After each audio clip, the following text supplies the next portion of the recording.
الرحمن الرحيم وبه نستعين وهو خير معين. Our topic is about some fascinating sayings of Ma'sumin alayhimus salam regarding family issues and women. Today I'm going to talk about the hadith of Rasulullah sallallahu alayhi wa sallam. It's a beautiful, amazing hadith. Man adkhala ala ahli baytihi surura. خلق الله من ذلك السرور خلقا يستغفر له إلى يوم القيامة. When a person cheers up his family or make them happy, Allah creates a creature in return that asks for his forgiveness on behalf of him until the day of Qiyamah. So when we are bringing happiness towards our Ahlul Bayt, towards our family members, in our relationships, because of my any action, any movement, any way of talking, whatever I do, if it's bring happiness to others, what will happen? خلق الله من ذلك السرور خلقا. Can you believe it? میرے لیے تو یہ بہت ہی زیادہ فیسینیٹنگ اور بہت ہی حسین فیلنگز لے کر آتا ہے کہ خلق اللہ من ذالک السرور خلقا. ذرا سا سوچیں کہ اللہ اس سرور کو، سرور یعنی کیا؟ وہ جو آپ چیئر اپ آپ نے کیا، آپ نے وہ جو حسین خوشی، ہیپینس آپ نے اسپریڈ آؤٹ کیا، پھیلایا، اس وہ خوشی ایک لائٹ، ایک نور، ایک کریشن میں اللہ اس کو بدل رہا ہے. واو. اچھا، دنیا میں ہوتا یہ ہے کہ ہم نے ہمیشہ یہ دیکھا کہ انرجی جو ہے وہ مادے میں نہیں بدلتی، وہ میٹر نہیں بنتا، بلکہ میٹر جو ہے وہ انرجی میں بدل رہا ہے. یہ ہمارے اعمال انرجی ہے. جیسے میں نے درود بھیجا، یہ میں جو یہاں پہ ابھی جو میں باتیں کر رہی ہوں، آیت پڑھ رہی ہوں، یہ ایک نور ہے. نور کو میں نے کسی میٹر میں، کسی شکل میں بنتے ہوئے میں نے نہیں دیکھا. وہ زیادہ قیامت کے دن دیکھا جائے گا کہ آپ کا نور، آپ نے جو خوشی پھیلائی ہے، that is Noor, that is light, yeah? That light, that noor will form in the form of a person. We don't know. That would be an angel. شاید کوئی فرشتہ بنے یا کوئی بھی مخلوق حوری بنے، جو کہ خلقاً ایک ایسی مخلوق اللہ بنائے گا ان خوشیوں کے بدلے میں جو آپ لوگوں میں اسپریڈ کر رہے ہیں، خاص طور پر گھر والوں میں، کہ وہ نور، وہ مخلوق قیامت تک، ہم دنیا سے چلے جائیں گے لیکن قیامت تک آن بہاف آف اس، ہماری جگہ جو ہے وہ اللہ سے ہمارے لیے استغفار طلب کرے گا. استغفار طلب کرنے کا مطلب یہ ہے کہ ہمارے لیے سب سے ہی حسین تحفہ یہی ہو سکتا ہے. اس سے پیارا کام کچھ اور فرشتہ نہیں کر سکتا. اسی لیے کہتے ہیں نا، جب ہم مر جاتے ہیں تو کرام الکاتبین، جو بھی فرشتے ہمارے اعمال لکھ رہے ہیں، ہمارے ساتھ ہیں، جو ہمارے لیے اللہ نے خلق کیے ہیں، ہمارے مرنے کے بعد وہ جائیں گے بارگاہ الہی میں اور کہیں گے یا اللہ یہ بندہ تو مر گیا، اب ہم کیا کریں؟ جواب بارگاہ الہی سے یوں دیا جائے گا کہ تو اس بندے کی قبر پہ جا اور قیامت تک اس کے لیے استغفار طلب کر. Look at the good tidings again. اس لیے فرشتوں کا ہم کہتے ہیں بہت احترام کریں، ان کو سلام کریں اور ان کا خیال رکھیں. ویسے بھی ان کا نام اتنا پیارا ٹائٹل ہے، کرام. کرام کا مطلب ہے احترام. جیسے قرآن کریم ہے، رمضان کریم ہے، اور اللہ کریم ہے. کریم کرام اور کریم اہل بیت کے در پر ہم بیٹھے ہوئے اس بہت ہی پاک فضا میں. وہ مجھے یقین ہے کیونکہ یہ فضا اتنی پاک ہے کہ میرا بیان جتنا بھی ناقص کیوں نہ ہو، لیکن احادیث بہت پاورفل ہے، آیات کی طاقت ہے اور یہ فضا کی طاقت ہے کہ انشاءاللہ یہ باتیں آپ کے دلوں پر بیٹھیں گی اور آپ اللہ سے کہیں گی مجھے ایک طول عمر چاہیے تاکہ میں خوب سرور اور خوشیوں کو پھیلاؤں انسانوں کے درمیان، خاص طور پر گھر والوں کے درمیان. میں زیادہ جینا چاہتا ہوں کیونکہ مجھے بہت سے مخلوقات خود بنانے ہیں. وہ نور جو اللہ خلق کر رہا ہے، جو قیامت تک آپ کے لیے استغفار کر رہے ہیں، اور آپ کی پروموشن ہے ان انوار کے استغفار کرنے کی وجہ سے. لہٰذا وہ کرام الکاتبین کو کرام کیوں کہا گیا؟ اس لیے کہ وہ ہمارا بہت زیادہ احترام کرتے ہیں.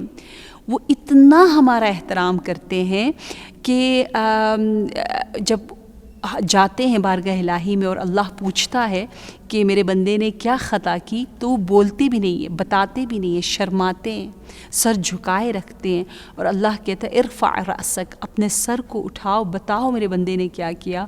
تو وہ کہتے ہیں کہ ابھی نماز کا وقت ہونے والا ہے، شاید استغفار کر لے، شاید پلٹ آئے، شاید اس کو احساس ندامت ہو.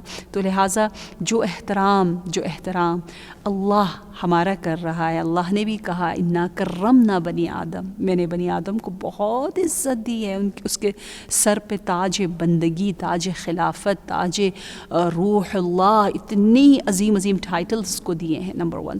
نمبر 2، ہمیں جو فرشتے اتنا احترام ہمارا کر رہے ہیں، ہمیں بار بار احترام کا جو بار بار حکم دیا گیا ہے والدین سے کہ وہ ہمارا احترام کریں، ہمیں کہ ہم والدین کا احترام کریں.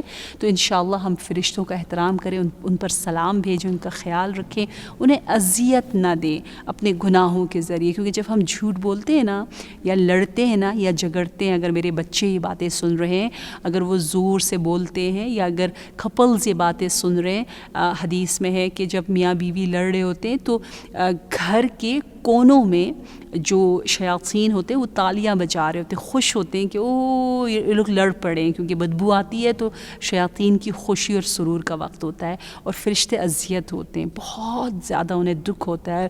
اور وہ فرشتے بیچارے کہتے ہیں، جو ہمارے برے اعمال لکھ رہے ہیں، وہ کہتے ہیں کہ پتہ نہیں کب یہ اس کا نام اعمال بند ہو جائے گا، یعنی مر جائے گا، تاکہ اتنی گندی جگہوں پر یہ ہمیں لے کر جاتا ہے. غیبت کی محفل ہے، خدا نخواستہ کوئی میوزک وہ سن رہا ہے، کوئی بیہودہ چیز فیس بک پہ دیکھ رہا ہے، سوشل میڈیا میں وقت ضائع کر رہا ہے. کیا فرشتوں کو پسند ہے وہ عمل انجام دے؟ بالکل نہیں. تو فرشتوں کا احترام کرے، کیونکہ ہمارے مرنے کے بعد ہمارے گھر والے شاید اتنی دیر یا کچھ دن ہی ہماری قبر پر بیٹھیں گے، لیکن جو مسلسل بیٹھیں گے وہ ہمارے کرام الکاتبین ہی ہوں گے. ایک پوائنٹ. سو یہ بہت ہی خوبصورت حدیث ہے. اور اس نتیجے تک پہنچنے کے لیے کہ کیسے ہم اپنے ریلیشن شپس کو فیملی کے ساتھ بہتر بنائیں، کیسے ہم اپنے اخلاق کو اچھا رکھیں، اور کیسے ہم خوشیاں پھیلائیں، کیونکہ آج کل مشکل ہے خوش رہنا بھی اور خوش کرنا بھی، افسوس. اور مجھے ایک بہت ہی عظیم عارف اور عالم کی یہ بات بہت اچھی لگتی ہے کہ جب بھی آپ کے پاس خاص طور پر کپلز آتے تھے اپنے مسائل حل کرنے کے لیے، تو آپ کہتے تھے مرنج و مرنجان. یہ 2 جملے کہنے کو، یہ 2 جملے ہیں، لیکن اس میں بہت ہی زیادہ سٹرگل ہے، بہت محنت کرنی پڑتی ہے کہ خود بھی ناراض نہ ہو، دوسروں کو بھی ناراض نہ کرو، خود ناراض نہ ہو، دوسروں کو بھی ناراض نہ کرو، خود دکھی نہ ہو، دوسروں کو دکھی نہ کرو. ایک اور بہت ہی عظیم مجتہد عالم فقیہ کہتے ہیں کہ میں نے جب یہ نصیحت سنی اور میں نے اس پر عمل کرنے کی کوشش کی، کئی مہینے تک میں عمل کرتا رہا. میں نے ایک پارٹ پہ میں کامیاب رہا، دوسرا پارٹ میں بھی نہیں عمل کر سکا. ایک پارٹ دوسروں کو دکھی نہ کرو، وہ پھر بھی آسان ہے کہ کسی کا حق ضائع نہ کرو، کوئی غلط جملہ نہ بولو، سوچ سمجھ کے بولو. حدیث میں ہے جو آپ جملہ بول رہے ہوتے ہو نا، اس کے جو اثرات دوسرے پر پڑ رہے ہوتے ہیں، اس کے بارے میں بھی سوچو. مثلا میں نے کچھ کہا، برا بلا کہا کسی کے بارے میں، ٹھیک ہے، اور وہ پہلے سے اس شخص کے بارے میں دکھی تھا اور بہت نیگیٹو تھا. میرے اس جملے کی وجہ سے اسے اور غصہ آیا، اور اس نے گھر جا کر مثلا اس شخص پر کوئی وار کر دیا اور اس کو مار دیا اور وہ قتل ہو گیا. قیامت کے دن مجھے قاتل بلایا جائے گا اور میں کہوں کہ میں نے تو کسی کو مرڈر نہیں کیا. مجھے کیوں آپ کہہ رہے ہیں میں مرڈرر ہوں؟ کہا جائے گا اس لیے کہ تمہاری اس بات کی وجہ سے اس شخص کو وہ شخص اتنا برا لگنے لگا کہ اس نے یہ سٹیپ لیا. سو اپنی باتوں کے جو اثرات ہیں بعد میں جو پیش آتے ہیں اس پر بھی ہم غور کریں کہ ہم کیا بول رہے ہیں اور کس طرح بول رہے ہیں. تو وہ عالم کہتے ہیں کہ بہت آسان تھا کہ میں دوسروں کو، میرے لیے آسان تھا، ہمارے لیے تو نہیں ہے، اس عالم کے لیے آسان تھا کہ میں دوسروں کو ناراض نہ کروں، لیکن خود ناراض نہ ہونا مرنج بہت مشکل تھا. رنج یعنی وہی غم، خود بھی ناراض نہ ہو. جیسے ہم لوگ کیسے ناراض ہوتے ہم کہتے ہیں ہاں اس نے میری انسلٹ کی، اس نے میرے بچوں کی انسلٹ کی. It's not like that. بہت سے ایریاز میں ہم بار بار جو ہے وہ دوسروں کو بلیم کرتے ہیں، اور کبھی کبھی ہم حق پر بھی ہوتے ہیں، اور حق پر ہو بھی تو ہمیں ناراض نہیں ہونا چاہیے. جیسے اگر ہم اپنے آپ کو ہیچ سمجھیں، کچھ نہ سمجھیں، ہم کہیں کہ ہم کچھ نہیں ہیں اور ٹھیک ہے وہ میرے بارے میں ایسا سوچ رہا ہے اور میرا دل دکھتا ہے، لیکن میں وہیں پہ فوراً کنٹرول کروں اور اس کو انہینس نہ کروں، زیادہ اس کے بارے میں نہ سوچوں، وہاں پر زیادہ فوکس نہ رہوں، تو فوراً ہم کول ہو سکتے ہیں. اگر ہم وہیں رہے اور شیطان وہی چاہتا ہے اسی نگیٹیوٹی میں ہمیں گھومتا رہوں اور پریشان رہوں، تو پھر کیا ہوگا؟ پھر یہ ہوگا کہ ہمیں بہت زیادہ جو ہے ہمیں غصہ آنے لگے گا، اور ہماری ایکسپیکٹیشن جو ہے وہ دوسروں سے بڑھ جائے گی. ہم کہیں گے نہیں، اس کو میری عزت کرنی چاہیے تھی، اس نے ایسا کیوں کہا، یہ کیوں کیا، میں نے اتنی محنت کی تھی، اس نے اپریشیٹ نہیں کیا. آپ سورہ حل عطا میں کیا پڑھتے ہو؟ آپ کہتے ہو لا نرید منکم جزاء ولا شکورا. آئی جسٹ لو اٹ. آیت تطہیر پڑھنے والی مومنات مومنین، ہم لوگ کتنا حدیث قصہ میں آیت تطہیر کو سنتے ہیں. اور میں ابھی ٹورانٹو میں تھی، میں نے پوچھا جب ہم حدیث قصہ کے بارے میں تھوڑا سا شرح انٹرپریٹیشن کر رہے تھے، تو میں نے کہا بتائیں تو صحیح کتنی آیتیں ہیں حدیث قصہ میں؟ تو پتہ چلا ایک ہی آیت. اچھا اگر ایک ہی آیت کا ذکر ہے تو اس ایک آیت کو قرآن میں کہاں آپ ڈھونڈ سکتے ہو؟ کون سے سورہ میں ہو؟ اکثر کو پتہ ہی نہیں تھا، پتہ ہی نہیں، سوچتے ہی نہیں کہاں ہے کیا ہے. بس وہ الحمدللہ یہ آیت ہم سب کو یاد ہے. تو جب آپ یہ آیت پڑھتے ہو تو آپ دیکھو تو صحیح کہ آیت تطہیر پڑھنے والے آیت تطہیر پڑھیں تو ہمیں بھی وہ طہارت ملنی چاہیے نا، اس کا ایک جھلک، ایک خوشبو کہ ہم بھی پاک بنیں، گناہوں سے پاک بننے کی کوشش کریں، دور رہیں. اور آیت تطہیر میں طہارت کا ذکر ہے، اور سورہ الحطہ میں ذکر ہے کہ لا نرید، اہل بیت کے چاہنے والوں کو بھی ایسا ہونا چاہیے کہ وہ لوگوں سے نہ جزا مانگے کہ میں نے یہ کیا آپ مجھے یہ دے دو. کیوں؟ کیونکہ یہ یوم جزا نہیں ہے، جزا وہاں ملنے والی ہے. اور نمبر 2 ولا شکورا، اور شکریہ کی بھی توقع نہ رکھیں. جتنی ایکسپیکٹیشن کم ہوگی اتنی زندگی آسان ہو جائے گی. مرنج اور مرنجان کے اس لیول تک آپ پہنچ سکتے ہو. ایک عظیم عالم ہے، وہ بتاتے ہیں کہ ایک مرتبہ میں گیا ہوا تھا پریچنگ کے لیے کسی سٹی میں، اور میں نے کہہ دیا کہ میں اللہ کے لیے کر رہا ہوں، تو انہوں نے مجھے 10 days لیکچرز کے بعد کچھ نہیں دیا. تو میں نے کہا کوئی بات نہیں، I was just doing it for Allah. Then suddenly I was just thinking that okay, میں سنسیئرلی اللہ کے لیے کر رہا تھا، لیکن آخر میں کم از کم ایک شکریہ تو کہہ دیتے ذرا اچھے انداز سے. کوئی اچھے انداز سے کوئی شکریہ کچھ نہیں کہا، ایسے چھوڑ دیا جیسے میں کوئی بس مفت کا ہوں. تو پھر ایک دم سے وہ عالم کہتے ہیں کہ میں نے اس آیت کو یاد کیا کہ لا نرید منکم جزاء ولا شکورا، کہ ٹھیک ہے میں پیسے نہیں لے رہا لیکن میں شکریہ کا محتاج ہوں، اور کہہ رہا ہوں کہ لوگ مجھے شکریہ تو کہیں. تو لوگوں سے میں نے پھر بھی ایک توقع ایکسپیکٹیشن رکھی، جبکہ مجھے وہ ایکسپیکٹیشن نہیں رکھنی چاہیے تھی. ہم ایکسپیکٹیشن رکھتے ہیں تو کمپلین زیادہ ہوتی، کمپلینز ہوتی ہیں تو پھر ہمیں غصہ آتا ہے تو ہم سرور نہیں پھیلا سکتے. وہ سرور جس کو پھیلانے کے لیے پہلا جو ٹپ میں آپ کو بتا رہی ہوں وہ یہ ہے کہ لیس ایکسپیکٹیشن نمبر 1، اور ناراض نہیں ہونا. مرنجان، آپ ناراض اس وقت زیادہ ہوتے جب اپنے آپ کو بہت کچھ سمجھتے ہو، دوسروں کو رائٹس کم دیتے ہو. Number 2 I just love it this شعر جو ایک بہت عظیم عالم کی کتاب میں، علامہ محمد حیدری کی کتاب جو فرینڈشپ پر ہے، اس میں لکھی ہوئی ہے کہ من ذا الذی ترضاہ سجایاہ کلہا کفی المرء نبلا ان تعد معائبہ، کہ کہاں آپ کو کوئی ایسا ملتا ہے کہ جس کے تمام اچھائیاں سب سے اور تمام عادتوں سے آپ خوش ہو. ایسا انسان، بہت بہترین انسان آپ کو کہاں دنیا میں ملتے ہیں. کفل مرء نبلاً، کسی کو اچھا کہنے کے لیے یہی کافی ہے کہ آپ اس کی برائیوں کو گن سکیں. If your spouse have some few faults، کچھ برائیاں ہیں، مثلاً آرگنائز نہیں ہے، لیٹ آتا ہے فار ایگزامپل، ہائپر ہے for example, what ever, lazy ہے، سو 4 برائیاں ہیں نا، تو آپ گن سکتے ہو نا، انگلیوں میں آ رہی ہیں، 10 ہیں، 12 ہیں، اگر آپ گن سک رہے ہو that means your husband is a perfect man, for example, your wife is a perfect woman. تو یہی کافی ہے. کف المرء نبلا ان تعد، اعادہ، عد یعد، تعد یعنی جس کو آپ گن سکیں، اس کے معائب کو آپ گن سکیں، اسی پر آپ خوش رہو. اگر 100 میں سے آپ 30 بھی دے رہے ہو اپنے اسپاؤس کو، that is more than enough. اتنا ایکسپیکٹیشن نہیں رکھو کہ کیوں یہ اول وقت نماز نہیں پڑھتی یا پڑھتا، نہیں مجھے ایسا چاہیے جو نماز شب پڑھتا ہو، بٹ اب یہ نہیں پڑھا سو آئی ڈونٹ لائک ہم اور ہر. نہیں، ایسا بالکل بھی نہیں ہے. تو ہماری توجہ جو ہے وہ جتنی کم ہوگی اتنی زیادہ توقع اور توجہ برائیوں کی طرف، اتنی زیادہ زندگی آسان ہوتی جائے گی. دیکھیں حدیث میں امام جعفر صادق علیہ السلام فرماتے ہیں اذا رأیت من اخیہا شحا فاستر علیہ، جب آپ اپنے بھائی میں کوئی عیب دیکھیں تو حکم میں امام جعفر صادق علیہ السلام یہ ہے کہ آپ اس کو چھپاؤ، واجب ہے چھپانا. ٹھیک ہے.